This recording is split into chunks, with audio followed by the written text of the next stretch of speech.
दोस्तों, व्यापार में भारतीय रुपए के इस्तेमाल को लेकर काफी सारी निगेटिव न्यूज पिछले 2 महीने से सामने आ रही थी, जिसके तहत ये बताया गया कि भारतीय रुपए को वो सक्सेस नहीं मिल रही जो भारत चाहता था कि ट्रेड में मिल पाए, और भारत को अभी डॉलर पर अपनी डिपेंडेंसी को बरकरार रखना पड़ रहा है।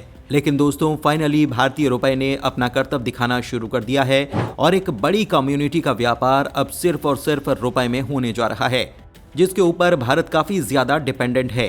इसके ऊपर हम बात करेंगे कि किस तरह से डॉलर की छुट्टी की है भारतीय रुपए ने। साथ ही 120 देशों के सामने भारत ने खुलकर इजराइल का समर्थन कर दिया है, जो कि भारत की इंडिपेंडेंट फॉरेन पॉलिसी को दर्शाता है। दोस्तों, काफी समय से भारत रुपए में व्यापार को लेकर काफी सारे देशों से बातचीत कर रहा है, फिर चाहे उसमें यूएई हो, फ्रांस हो या रशिया हो। लेकिन 2 महीने पहले ये रिपोर्ट निकलकर सामने आई थी कि भारत को इसमें सफलता ना के बराबर मिल रही है और कोई भी देश भारत के साथ रुपए में व्यापार करने के लिए जरा भी इंटरेस्टेड नजर नहीं आ रहा, जो कि भारत के लिए एक बड़ा सेटबैक था। भारत तकरीबन 19 से 20 देशों के साथ रुपए में व्यापार को लेकर सक्रिय रूप से कदम उठा रहा था। सबसे ज्यादा भारत ने रशिया के ऊपर प्रेशर बनाया कि हम इतना सारा तेल आपसे खरीद रहे हैं तो पेमेंट क्यों न रुपए या रूबल में की जाए। रूबल यानी कि रशियन करेंसी और रुपया यानी कि हमारी करेंसी, जिसमें कुछ हद तक ट्रेड हुआ भी, लेकिन बाद में रशिया ने भारतीय रुपया लेने से इनकार कर दिया क्योंकि उनके पास काफी सारा भारतीय रुपया इकट्ठा हो गया था और उनके लिए समस्या थी कि वो इसे इस्तेमाल कहां करें, क्योंकि भारत और रूस के बीच में व्यापार में काफी बड़ा ट्रेड डेफिशिएट है। लेकिन दोस्तों, फाइनली वर्ल्ड लेवल पर भारतीय रुपए को सफलता मिलती हुई दिखाई दे रही है। आपको याद होगा कि दोस्तों, गोल्ड के मामले में भारत दुनिया का 9वां देश है जिसके पास सबसे ज्यादा गोल्ड मौजूद है। इसके अलावा भारत सबसे ज्यादा गोल्ड खरीदने वाले देशों में सबसे ऊपर आता है।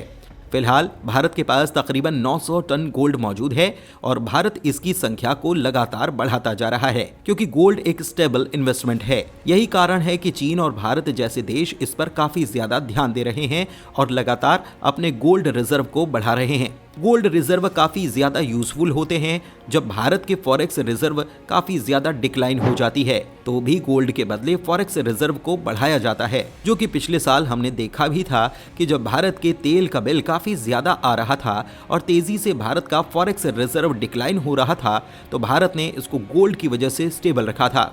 इससे आप समझ सकते हैं कि गोल्ड की कितनी बड़ी भूमिका होती है। वहीं पर क्योंकि भारत सबसे बड़ा गोल्ड का खरीदार है, इसीलिए इसे खरीदने के लिए काफी सारा एक्स्ट्रा पैसा भारत को चुकाना पड़ता है, क्योंकि भारत पेमेंट डॉलर में करता है। लेकिन अब भारत यूएई से खरीदे जाने वाले गोल्ड को अपनी लोकल करेंसी में खरीदने की डील यूएई से साइन कर चुका है, जो कि काफी बड़ा मील का पत्थर भारत के लिए साबित होगी, क्योंकि इससे भारत का इंपोर्ट बिल कम हो जाएगा। पिछले साल यानी कि 2023 में रुपए और दिरहम को लेकर डील भारत और यूएई के बीच साइन हुई थी और उसी के तहत भारत यूएई से गोल्ड रुपए में खरीदने वाला है। आपको याद दिला दें कि भारत यूएई के बीच में फ्री ट्रेड एग्रीमेंट साइन हुआ था, जिसका फायदा दोनों देशों को इस समय भरपूर हो रहा है। वहीं गोल्ड के अलावा कई और ऐसे आइटम हैं जिनकी खरीद भारत रुपए में यूएई से करेगा। भारत ने पिछले साल तकरीबन 18-19 देशों के साथ वॉस्ट्रो अकाउंट खोले थे और इन्हीं वॉस्ट्रो अकाउंट की मदद से ये डील की जाएगी। कुल मिलाकर ये भारतीय रुपए के लिए काफी बड़ी जीत है और यूएई से तो फिलहाल भारत ने डॉलर की छुट्टी कर दी है। साथ ही दोस्तों, डॉक्टर जयशंकर युगांडा में एक समिट के दौरान, जिसमें तकरीबन 120 देशों के प्रतिनिधि मौजूद थे, वहां पर उन्होंने इजराइल और हमास के बीच चल रहे युद्ध पर अपना स्टैंड क्लियर किया। उन्होंने ये क्लियर किया कि जिस तरह से हमास के आतंकवादियों ने इजरायली लोगों को बंधक बना रखा है, ये स्वीकार नहीं किया जा सकता। उन्होंने आगे कहा कि हम एक गुटनिरपेक्ष नीति का पालन कर रहे हैं और हम इजराइल और हमास के बीच 2 स्टेट सॉल्यूशन के पक्षधर हैं, जिस पर अमेरिका समेत यूरोपियन कंट्रीज भी 2 स्टेट सॉल्यूशन के पक्ष में हैं, क्योंकि अरब देश तो इजराइल के अस्तित्व को ही स्वीकार नहीं करते और इजराइल को एक देश के तौर पर मानने से भी इनकार करते हैं। यही कारण है कि 2 स्टेट थ्योरी को कभी इम्प्लीमेंट किया ही नहीं जा सकता। लेकिन इसके साथ ही भारतीय विदेश मंत्री ने हमास के आतंकवादियों, जो कि इजरायली लोगों को बंधक बना रखे हैं, उनकी आलोचना की है और कहा है कि यह स्वीकार नहीं किया जा सकता कि इस तरह से किसी आम नागरिक को कोई भी आतंकवादी संगठन अपनी कैद में रखे।